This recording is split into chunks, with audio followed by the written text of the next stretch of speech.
Halo Sobat Investor, bagaimana kabar portofolio Anda pada perdagangan hari ini? Apakah sudah menghijau mengikuti tren indeks yang menguat pada perdagangan kemarin? Jumpa lagi bersama kami dalam program Ticker Talk edisi Jumat 6 Maret 2026 bersama saya Taufan Sukma. Sobat Investor, sebagaimana kita tahu indeks harga saham gabungan atau IHSG pada perdagangan kemarin 5 Maret 2026 berhasil rebound dengan penguatan yang cukup tebal yaitu 133,47 poin atau 1,76%, sehingga indeks berhasil parkir pada sore hari di level 7.710,54. Keberhasilan indeks untuk menguat kali ini menjadi kisah comeback yang apik. Jika kita lihat pada 3 hari berturut-turut pada perdagangan sebelumnya, indeks terpaksa harus melemah di zona merah dengan tekanan yang cukup kuat baik dalam negeri maupun luar negeri. Lalu sentimen apa yang sekiranya bisa membuat indeks kembali berhasil bangkit dari pelemahan? Lalu seberapa kuat sentimen penguatan ini juga bisa kita pertahankan di market? Untuk membahas hal tersebut, kita sudah bergabung dengan investment spesialis dari PT Korea Investment and Sekuritas Indonesia, Mas Azharis Hardian atau Mas Aza. Selamat bergabung, Mas Aza. Terima kasih, Mas Taufan. Selamat pagi, Mas. Gimana kabarnya hari ini? Alhamdulillah, selamat pagi juga, Mas. Gimana, Mas, puasa nih? Alhamdulillah IHSG sejauh ini merah masih lagi ya. lancar. Betul. Baik. Langsung saja kita ngomongin soal kondisi yang terjadi di market nih, Mas. IHSG setelah kita tahu di 3 hari pertama pekan ini ya, Senin, Selasa, Rabu tertekan cukup dalam, lalu di Kamis kemarin berhasil comeback gitu. Menurut Mas Aza sendiri, ini sebenarnya sentimen apa yang bisa mengatrol kembali indeks sehingga kembali ke zona hijau? Oke, Mas Taufan. Di awal pekan kita menyaksikan ya bagaimana indeks berturut-turut 3 hari dan sempat di hari Rabu itu melemah cukup dalam, dan di hari Kamis kita saksikan bahwa IHSG itu rebound cukup tinggi. Jadi perdagangan solid di zona hijau. Nah, sentimen apa yang bisa kita cermati yang bisa menyebabkan IHSG ini ke zona hijau yang cukup tebal? IHSG kemarin itu bergerak inline dengan optimisme bursa global, terutama di Wall Street. Pendorong utamanya adalah data ekonomi AS atau US itu rilis pada kemarin yang memberikan sinyal campuran namun cenderung positif kepada pasar saham atau equity. Nah, data yang dirilis adalah ada ADP employment yang tercatat pada angka 63.000. Nah, data ini sebenarnya adalah sinyal baginya nanti non-farm payroll. Jadi NFP itu akan rilis pada hari ini, hari Jumat, dan ADP employment ini adalah kisi-kisinya kalau kita bisa sederhanakan seperti itu. Tetapi kisi-kisi ini tidak setara 1:1 gitu. Ketika ADP employment-nya 63.000, apakah NFP-nya juga 63.000? Tidak. Tetapi ini menggambarkan adalah arahnya. Jadi ketika ADP employment-nya itu arahnya menguat, maka besar kemungkinan NFP-nya juga menguat. Itu datanya akan rilis pada nanti malam. Nah, ini kan menyebabkan bahwa optimisme dalam ekonomi US dan itu tergambarkan juga pada optimisme market pada perdagangan kemarin. Selain data tersebut, ada ISM Manufacturing US itu berada di zona ekspansif juga di 52,4. Ini membuktikan bahwa ekonomi Amerika masih di zona ekspansif di atas 50 ya. Jadi memang kalau kita lihat agak melambat daripada Januari, tetapi ini masih berada di zona ekspansif. Jadi secara fundamental bahwa pasar melihat meskipun suku bunga masih tinggi, aktivitas manufaktur yang ekspansif ini menunjukkan adanya daya beli global itu masih terjaga. Jadi bagi ESG ini memberikan ruang yang bagi-bagi saham yang heavyweight seperti perbankan dan tekno untuk rebound setelah menjalani jenuh jual pada awal-awal pekan lalu, Mas. Baik, baik.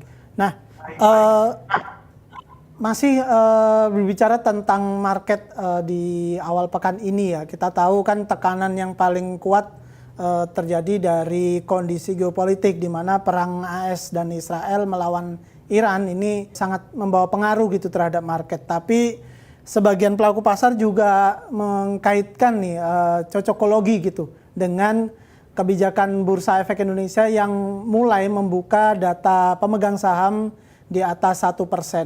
Nah, ini menurut Mas Azza sendiri, apakah benar bahwa dibukanya daftar pemegang saham ini juga bisa menjadi sentimen negatif terhadap market atau malah justru positif karena kita tahu datanya jadi semakin transparan gitu? Oke, secara jangka panjang memang ini menjadi langkah yang tepat ya atau positif bagi market kita. Jadi kita juga pernah bahas juga ini menyehatkan pasar modal kita gitu. Tetapi dalam jangka pendek bahwa market juga akan bereaksi adanya outflow. Kenapa? Ini kan mengingat adanya high net worth individual itu terungkap gitu. Apakah nanti permainan atau kita dalam tanda kutip apakah investor-investor ini mengubah strateginya atau bagaimana? Ini juga akan menimbulkan sentimen negatif dalam jangka pendek gitu. Nah, kalau kita lihat dalam satu pekan, at least dari hari Senin sampai hari Kamis, memang tercatat net sell asing itu 1, triliun rupiah. Dan selain kita cermati bahwa pengungkapan di persen itu, ada juga yang lebih oleh SRO atau BI, itu mengenai free float. Jadi memang kebijakan ini membuat pelaku pasar itu cenderung wait and see gitu, menghindari volatilitas dan akibat rebalancing portfolio yang besar-besaran nanti, Mas. Baik. Nah, satu lagi juga sentimen yang ada yaitu revisi outlook dari Fitch Rating. Nah, ini menurut Mas Azza sendiri seperti apa? Ini jadi apa ya, sentimen negatifnya makin berjajar begitu dari di market. Nah, ini seperti apa dalam pandangan Kisi sendiri? Oke, sebenarnya pengaruh ini sangat sistemik ya, Mas ya. Jadi memang kita itu udah menyaksikan dari awal bulan atau akhir Januari itu ada beberapa lembaga global yang memberikan sentimen negatif terhadap market kita. Dan itu belum berhenti nih. Di hari Rabu memang ada dokumen yang rilis ke pasar atau ke publik bahwa Fitch Rating itu menurunkan outlook-nya dari stable menjadi negatif. Itu negara kita. Nah, ini dampaknya itu memang instan sebenarnya, agak sistemik gitu. Jadi ini akan berpengaruh ke pasar obligasi karena ya memang risiko negara sovereign risk itu dipersepsikan akan singkat yang otomatis menaikkan yield obligasi gitu. Nah, karena yield obligasinya adalah komponen utama untuk menentukan risk free rate ya. Misalkan sebelumnya institusi memandang suatu saham itu diskon, ketika risk free rate-nya itu naik, maka nanti bisa jadi menjadi wajar gitu. Jadi memang akan terjadi rebalancing terhadap outlook yang diberikan oleh Fitch Rating tersebut. Jadi secara struktural memang lembaga negara global itu I think memang khawatir aja terhadap fiskal Indonesia yang defisit fiskalnya 3%, adanya wacana untuk melonggarkan lagi, dan ini yang menjadi poin penting atau fokus bagi lembaga rating seperti itu, Mas. Baik, jadi dengan segala penjelasan tadi kita tahu ada banyak sentimen yang cenderung negatif gitu ya yang ada di market. Ada kondisi geopolitik, terus kemudian ada penurunan outlook dari Fitch Rating, terus kemudian banyak lagi sentimen yang lain.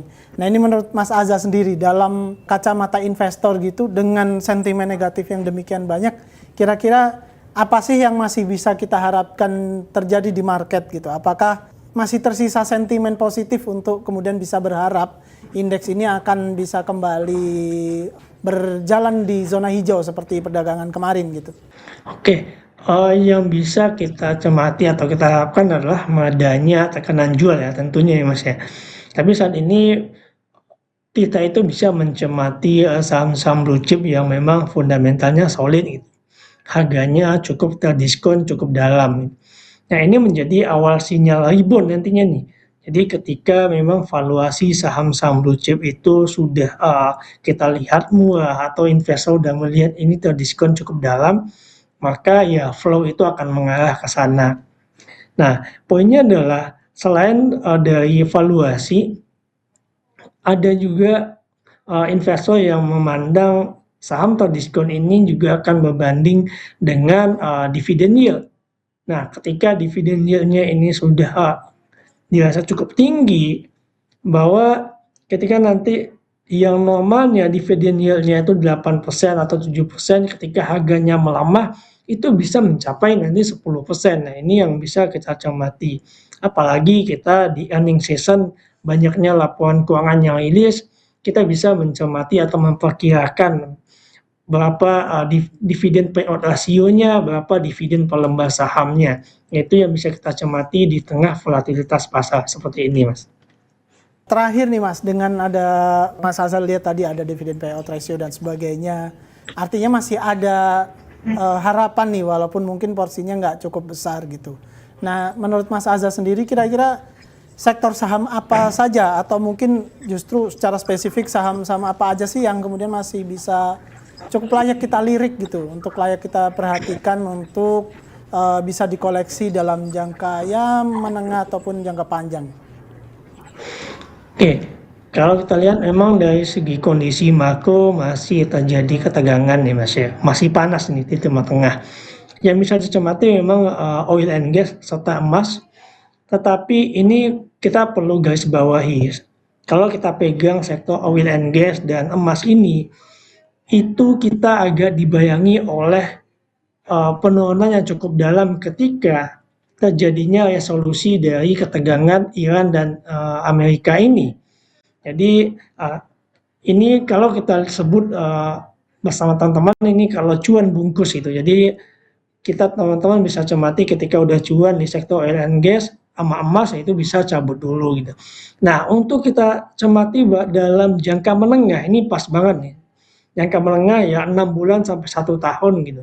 Kita bisa cermati ya dividen yield-nya tinggi. Kalau saya lihat ada beberapa saham ya, Big Bank tentunya, Big Bank ada BRI, BNI, BMRI, lalu ada AK yang terekspos energi dan logistik, serta TOTL, Total, dan BNGA. Itu secara historis memang loyal membagikan dividen. Baik. Insight yang cukup menarik dan seperti sangat bermanfaat bagi investor untuk kemudian memulai perdagangan pada perdagangan hari ini. Sayang waktunya yang juga terbatas, jadi terima kasih Mas Azhar atas diskusinya, atas analisanya. Semoga menjadi manfaat bagi investor yang sedang bersiap untuk membuka perdagangan pada pagi hari ini. Terima kasih Mas Azhar. Terima kasih Mas Togan. Ya, baik Sobat Investor, demikian tadi perbincangan kita bersama investment spesialis dari PT Kisi Indonesia, Mas Azharis Sardian. Semoga menjadi insight tambahan dan bermanfaat bagi Sobat Investor sekalian dalam melakukan transaksi saham pada perdagangan hari ini. Selalu kami sampaikan bahwa setiap keputusan investasi, baik itu beli maupun jual, itu sepenuhnya berada dalam genggaman Anda, Sobat Investor. Maka yang bisa kami sampaikan adalah bijaklah dalam berinvestasi. Saya Taufan Sukma, sampai jumpa.